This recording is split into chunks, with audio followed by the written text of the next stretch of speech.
Halo semuanya, kami dari kelompok 4, mata pelajaran akuntansi sektor publik. Pada saat ini kami akan mempresentasikan materi tentang laporan keuangan sektor publik. Namun sebelum kita masuk dalam pembahasan, saya akan memperkenalkan nama-nama anggota kelompok 4. Yang pertama ada Ferentio Castilong, yang kedua ada Yunlika Tampungangoy, yang ketiga ada Angelica Repi, yang keempat ada Rahmat Yaya, dan yang kelima ada Seftinko Tiogas. Pembahasan pertama tentang pengertian laporan keuangan sektor publik. Laporan keuangan organisasi sektor publik merupakan komponen penting untuk menciptakan akuntabilitas sektor publik. Nah, meskipun demikian, informasi keuangan bukan merupakan bagian akhir atau tujuan akhir akuntansi sektor publik. Informasi keuangan berfungsi untuk memberikan dasar pertimbangan untuk pengambilan keputusan. Informasi akuntansi adalah alat untuk melaksanakan akuntabilitas sektor publik secara efektif, bukan tujuan akhir sektor publik itu sendiri. A. Tujuan dan fungsi laporan keuangan sektor publik. Tujuan laporan keuangan sektor publik. Akuntansi sektor publik memiliki peran utama untuk menyiapkan laporan keuangan sebagai salah satu bentuk pelaksanaan akuntabilitas publik. Akuntansi dan laporan keuangan mengandung pengertian sebagai suatu proses pengumpulan, pengolahan, dan pengkomunikasian informasi yang bermanfaat untuk pembuatan keputusan dan untuk menilai kinerja organisasi. 1. Fungsi laporan keuangan sektor publik. Secara umum, fungsi laporan keuangan sektor publik adalah yang pertama, kepatuhan dan pengelolaan, yang kedua, akuntabilitas dan pelaporan retrospektif, yang ketiga, perencanaan dan informasi otorisasi, yang keempat, kelangsungan organisasi, yang kelima, hubungan masyarakat, dan yang keenam, sumber fakta dan gambaran. 2. Sumber daya finansial jangka pendek. Kas merupakan contoh sumber finansial jangka pendek yang siap digunakan. Bagian keuangan perlu mengetahui jumlah uang yang ada di tangan dan yang berada di bank. 3. Kondisi ekonomi. Nilai ekonomi merupakan selisih antara sumber daya total yang dimiliki oleh suatu entitas dengan total utang yang menjadi kewajibannya. Nilai ekonomi merupakan nilai bersih entitas atau total aset dikurang total utang.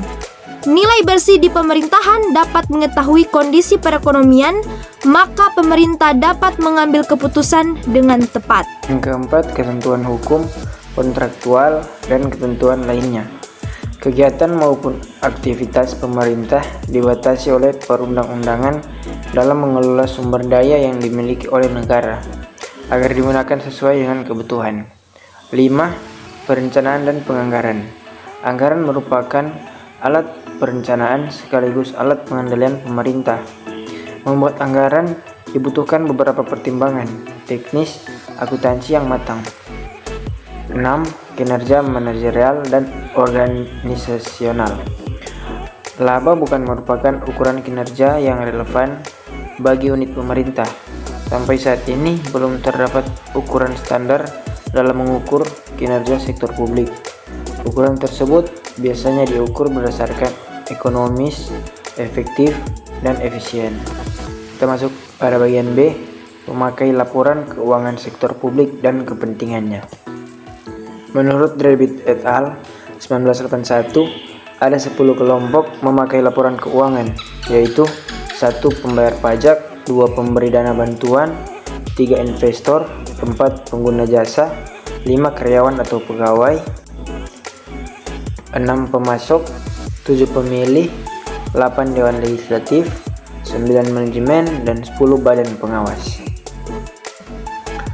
Menurut Anthony, ada 5 klasifikasi pemakai laporan keuangan sektor publik, yaitu pertama, lembaga pemerintah, kedua, investor dan kreditur, ketiga, pemberi sumber daya, keempat, badan pengawas, dan yang kelima, konstituen. C. Hak dan kebutuhan pemakai laporan keuangan. Hak pemakai laporan keuangan meliputi hak untuk mengetahui baik kebijakan pemerintah maupun pengambilan keputusan pemerintah, hak untuk diberi informasi, maka adanya penjelasan terbuka mengenai permasalahan yang menjadi perdebatan publik, hak untuk didengar aspirasinya. Kebutuhan pemakai laporan keuangan. meliputi 1. Masyarakat membutuhkan informasi mengenai biaya maupun harga serta informasi mengenai pembayaran pajak. Kedua, kreditor dan investor membutuhkan informasi untuk menghitung tingkat risiko. Dan yang ketiga, parlemen dan kelompok politik untuk melakukan fungsi pengawasan. Selanjutnya, 4. Manajer publik untuk sistem perencanaan dan pengenalan organisasi. 5. Pegawai membutuhkan info perihal gaji dan manajemen kompensasi. Perbedaan laporan keuangan sektor publik dan sektor swasta. Laporan Departemen Pemerintahan berfokus finansial dan politik. Kinerja diukur secara finansial dan non-finansial. Pertanggungjawaban parlemen dan masyarakat luas berfokus pada bagian organisasi. Sedangkan laporan keuangan sektor swasta fokus finansial. Sebagian besar kinerja diukur secara finansial. Pertanggungjawaban kepada pemegang saham dan direktur berfokus kepada organisasi secara luas. Selanjutnya, di laporan Departemen Pemerintahan melihat ke masa depan secara detail. Aturan pelaporan ditentukan oleh Departemen Keuangan. Laporan diperiksa oleh Treasury. Sedangkan laporan keuangan sektor swasta tidak dapat melihat ke depan secara detail. Aturan pelaporan ditentukan oleh UU, standar akuntansi, pasar modal dan praktik akuntansi. Dan laporan keuangan diperiksa oleh auditor independen.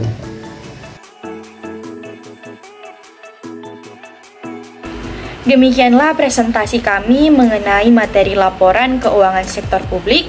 Semoga apa yang telah kita dapat dari materi ini bisa menjadi manfaat bagi kita semua. Terima kasih.